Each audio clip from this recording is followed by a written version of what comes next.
Ein heißer Sommertag. 2 Katzen liegen im selben Raum, bei genau derselben Temperatur.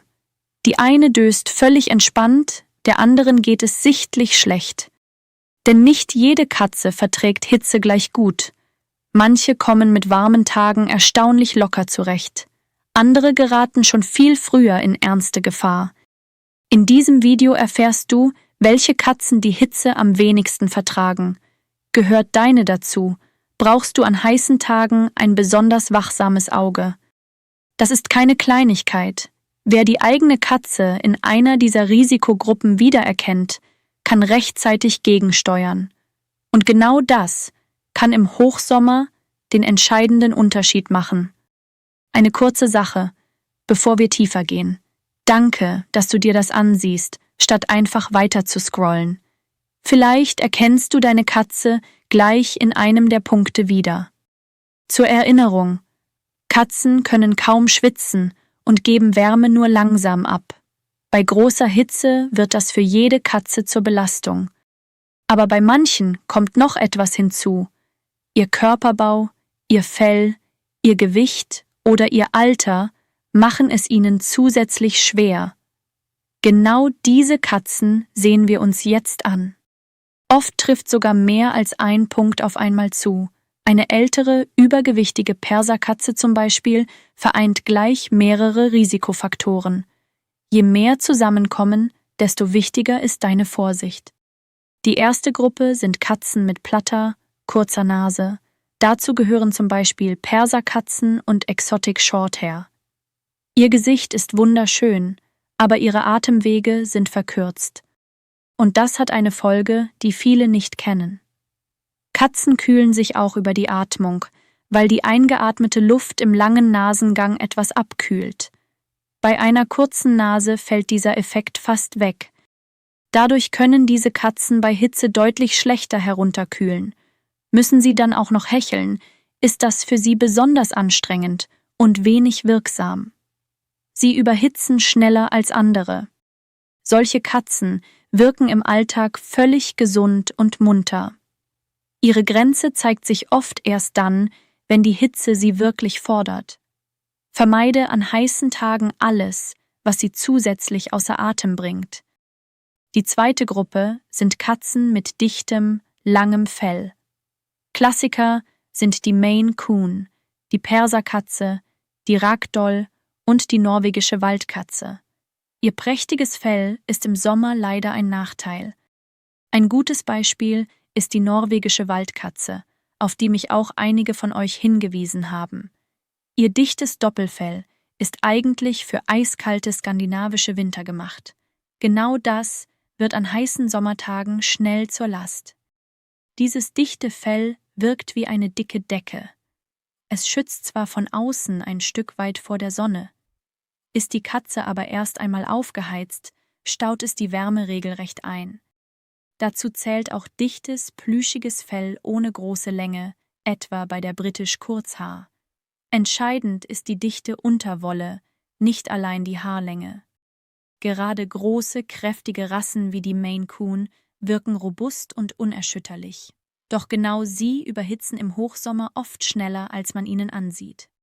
Wichtig dabei: Schere solche Katzen trotzdem nicht einfach kahl. Das Fell schützt die Haut auch vor Sonnenbrand. Regelmäßiges, gründliches Bürsten ist der bessere Weg, weil es die lose Unterwolle entfernt. Ein kurzer Sommerschnitt beim Fachmann kann in Einzelfällen sinnvoll sein, aber nur schonend und nie bis auf die Haut. Sprich das am besten vorher mit deinem Tierarzt ab. Die dritte Gruppe hängt mit der Fellfarbe zusammen.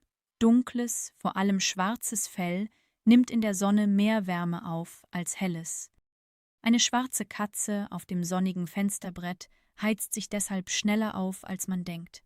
Trifft dunkles Fell auf dichtes Fell, verstärkt sich dieser Effekt noch einmal. Das heißt nicht, dass schwarze Katzen die Sonne komplett meiden müssen. Es heißt nur, dass du ihre sonnigen Lieblingsplätze in den heißesten Stunden bewusst abschatten solltest. Die vierte Gruppe sind übergewichtige Katzen. Und das ist eine der wichtigsten überhaupt, weil sie so verbreitet ist. Überschüssiges Körperfett wirkt wie eine zusätzliche Isolierschicht, Die Wärme aus dem Körperinneren kommt schlechter nach außen und staut sich im Körper. Dazu kommt eine zweite Belastung. Bei Übergewicht muss das Herz mehr leisten und der Körper erzeugt allein durch das höhere Gewicht mehr Wärme. Beides macht heiße Tage doppelt anstrengend. Ob deine Katze zu viel wiegt, erkennst du mit einem einfachen Test. Streichst du sanft über ihre Flanke und kannst die Rippen kaum ertasten, ist das ein Warnzeichen. Auch eine von oben fehlende Taille spricht dafür. Viele Halter unterschätzen das Gewicht ihrer Katze, weil die Veränderung schleichend kommt. Ein ehrlicher Blick und die Waage beim Tierarzt schaffen hier Klarheit. Übergewicht lässt sich nicht über Nacht ändern, aber langfristig ist es einer der größten Hebel für die Gesundheit deiner Katze. Im Sommer zahlt sich jedes Gramm weniger spürbar aus. Die 5. Gruppe ist eine Frage des Alters. Sehr junge und sehr alte Katzen vertragen Hitze schlechter als gesunde, erwachsene Tiere. Bei Kätzchen ist die Temperaturregulierung noch nicht voll ausgereift. Ihr kleiner Körper heizt sich schnell auf und trocknet ebenso schnell aus. Ein junges Kätzchen tobt außerdem gern bis zur Erschöpfung, ohne die Hitze zu spüren. Hier musst du manchmal ganz bewusst für die nötige Pause sorgen. Ältere Katzen wiederum haben oft weniger Reserven und manchmal bereits Vorerkrankungen. Ihr Körper reagiert langsamer und kann Belastungen schlechter ausgleichen. Gerade bei sehr alten Katzen können sich Hitzeprobleme mit einer bestehenden Krankheit überlagern. Achte darauf, dass sie genug trinken und immer einen kühlen Platz erreichen können. Und das führt direkt zur 6. Gruppe: Katzen mit Vorerkrankungen. Besonders Herz- und Atemwegserkrankungen sind hier entscheidend. Ein krankes Herz kann bei Hitze schlechter gegensteuern. Und wenn die Atemwege ohnehin eingeschränkt sind, etwa bei Asthma, fällt das kühlende Hecheln noch schwerer. Auch eine Katze, die sich gerade von einer Krankheit erholt, ist noch nicht wieder voll belastbar. Gib ihr im Sommer die Schonung, die sie braucht. Auch Katzen mit Nierenproblemen sind gefährdeter, weil sie schneller austrocknen. Ist deine Katze chronisch krank oder bekommt sie Medikamente? Sprich am besten mit deinem Tierarzt über den Sommer. Kurzer Hinweis an dieser Stelle: Wie du eine Überhitzung früh erkennst und im Ernstfall richtig handelst, habe ich in eigenen Folgen dieser Serie gezeigt. Du findest sie am Ende und in der Beschreibung verlinkt. Vielleicht hast du deine Katze in einem oder sogar mehreren dieser Punkte wiedererkannt. Das ist kein Grund zur Panik, sondern ein Grund, im Sommer bewusster hinzusehen. Denn für Risikokatzen gilt alles, was einer normalen Katze hilft, nur konsequenter. Beginnen wir beim Wichtigsten, den kühlen Rückzugsorten. Sorge dafür, dass deine Katze jederzeit an einen wirklich kühlen Ort kann. Schattige Räume, kühle Fliesen im Bad oder Flur, vielleicht eine Kühlmatte. Halte diese Plätze immer zugänglich. Ein einfacher Trick sind gefrorene Wasserflaschen. Wickle eine in ein Handtuch und leg sie an ihren Lieblingsplatz. So hat deine Katze eine kühle Stelle, an die sie sich freiwillig schmiegen kann. Ein leicht feuchtes Tuch, über das sie sich legen kann, hilft ebenfalls. Wichtig ist, dass sie die Kühlung selbst aufsucht und jederzeit wieder verlassen kann. Kühlmatten aus dem Fachhandel sind eine weitere Möglichkeit. Manche Katzen nehmen sie sofort an, andere brauchen etwas Zeit. Anbieten kostet nichts, aufzwingen bringt nichts. Genauso wichtig ist Wasser. Stell mehrere Näpfe auf, wechsle das Wasser oft und probiere einen Trinkbrunnen. Nassfutter liefert zusätzlich Flüssigkeit und hilft gerade an heißen Tagen. Stell die Näpfe an verschiedene, schattige und ruhige Stellen. Am besten weg vom Futter und von der Katzentoilette, denn dort trinken viele Katzen nur ungern. Auch über kleine Leckereien kannst du für Abkühlung sorgen. Etwas Nassfutter oder eine katzengeeignete Brühe in einer Eiswürfelform eingefroren bringt Erfrischung und zusätzlich Flüssigkeit. Halte die Wohnung tagsüber kühl, indem du auf der Sonnenseite Rollläden oder Vorhänge schließt. Lüfte frühmorgens und spät abends. Ein Ventilator bewegt die Luft, sollte aber nie direkt auf die Katze zielen. Verlege aktive Spielzeiten in die kühlen Morgen- und Abendstunden. Vermeide es, deine Katze in der Mittagshitze zu wildem Toben zu animieren. Für Risikokatzen ist das besonders wichtig. Bei übergewichtigen Katzen lohnt sich langfristig eine sanfte Gewichtsabnahme. Sie sollte immer langsam und begleitet erfolgen, denn radikales Fasten ist bei Katzen gefährlich. Dein Tierarzt hilft dir mit einem sicheren Plan. Und dann gilt für alle diese Katzen ganz besonders: niemals im heißen Auto oder in einem aufgeheizten Raum zurücklassen. Was für jede Katze gefährlich ist, wird für sie noch schneller kritisch. Plane an sehr heißen Tagen auch Autofahrten oder Tierarztbesuche bewusst in die kühleren Tageszeiten. Für empfindliche Katzen macht das einen großen Unterschied. Wenn deine Katze zu einer Risikogruppe gehört, ist ein Gesundheitscheck vor dem Sommer sinnvoll. So erkennt der Tierarzt versteckte Herz- oder Nierenprobleme, bevor die Hitze sie verstärkt. Lerne außerdem, wie deine Katze im gesunden Zustand atmet und sich verhält. Nur wenn du ihren Normalzustand kennst, fällt dir sofort auf, wenn etwas nicht stimmt. Lebst du mit mehreren Katzen, denk daran, dass jede andere Bedürfnisse hat. Die schlanke Jungkatze braucht weniger Hilfe als der alte, schwere Kater daneben. Behalte an heißen Tagen besonders ihre Atmung im Blick. Hecheln.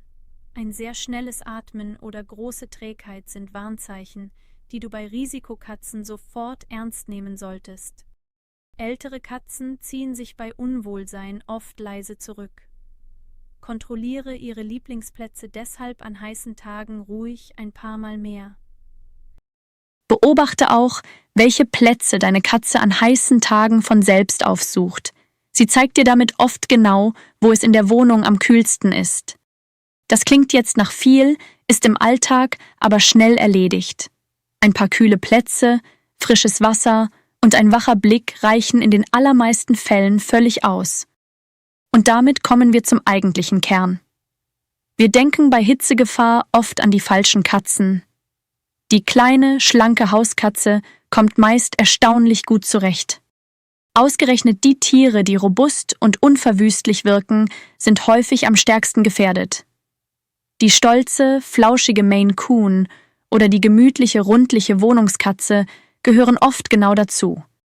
Wir sehen ein großes, kräftiges Tier und denken automatisch, dass es alles wegsteckt.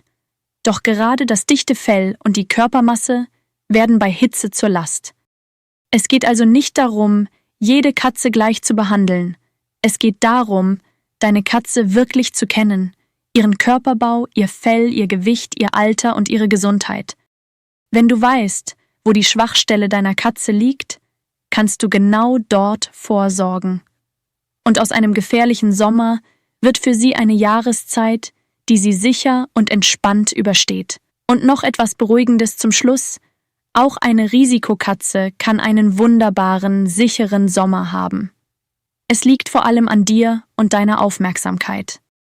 Wenn du nur eine Sache aus diesem Video mitnimmst, dann diese: Je flauschiger, schwerer, älter oder kurznasiger deine Katze ist, desto genauer solltest du an heißen Tagen hinsehen.